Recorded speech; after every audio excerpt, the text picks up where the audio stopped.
costly cup of tea.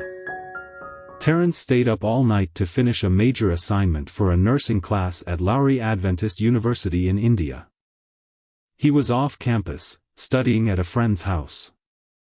He was addicted to tea, and he sipped the hot drink all night to stay awake. Around 4:30 a.m., Terence went to the kitchen for another cup of tea. But there was no tea left. He wondered what to do.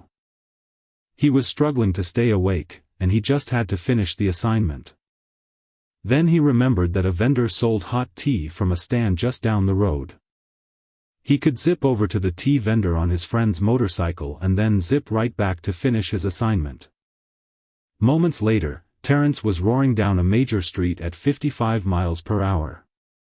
He was traveling at nearly double the speed limit of 30 miles per hour for motorcycles in the city of Bengaluru. He also was not wearing a helmet.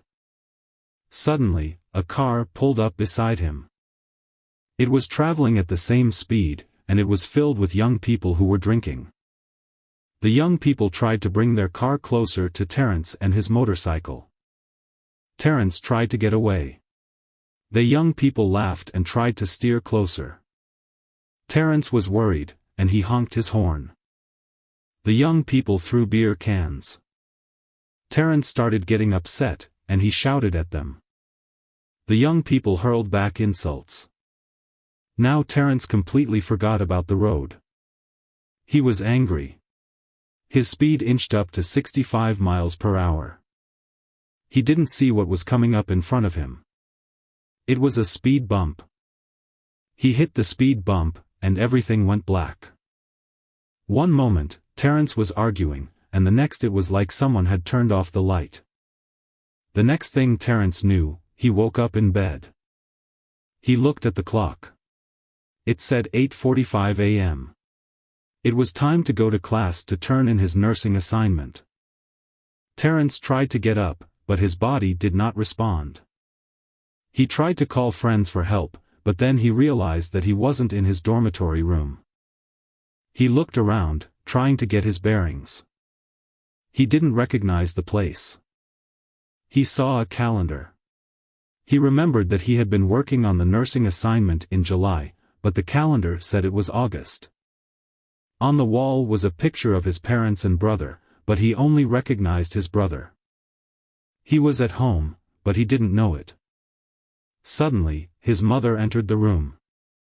Seeing Terence was awake, she cried and hugged him. "I'm so glad that you are awake," she said. Terence could only reply, "Who are you?" His words broke his mother's heart. A week passed before Terence recognized his parents. They and other people helped him piece together what had happened. The night of the accident, the pastor at Lowry Adventist University received a call from the police, saying, "Take the body." The pastor's number had been under the seat of the borrowed motorcycle as an emergency contact number. Terence had been so badly injured that it took time for people to realize that the body was his and not that of his friend whose motorcycle he had borrowed. No one knows what happened to the drunk people in the car. Terence drifted in and out of delirious consciousness for days, and he was transferred in and out of 3 hospitals. His parents were shocked when they first saw him. They also didn't have money for his hospital bills. Friends from Lowry Adventist University helped with money and prayers. The pastor visited often. 3 months passed from the time of the accident until Terence returned to the university. Today, he is a nurse. He is grateful to God, his family, and many friends at the university for his second chance at life. He had put off giving his heart to Jesus, and he realized after the accident that he didn't want to wait any longer. "I was supposed to be baptized a long time back, but I was kind of scared," he said.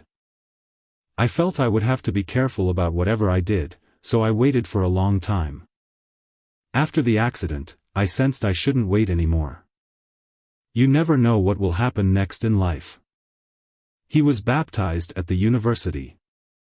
Terence said another lesson that he learned from the accident was to stop drinking caffeinated tea.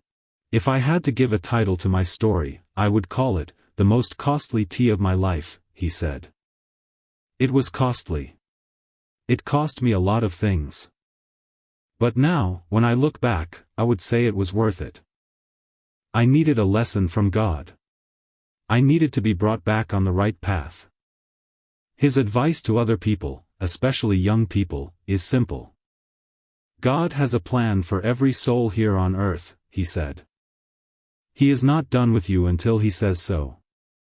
Even if you feel that you do not have a future, remember that he says in Jeremiah 1 verse 5, "Before I formed you in the womb I knew you."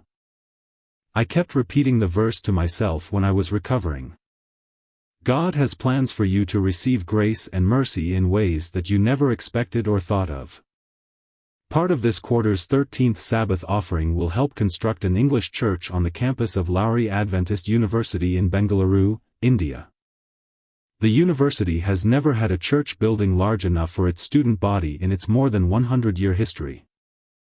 Thank you for your generous offering on March 30th.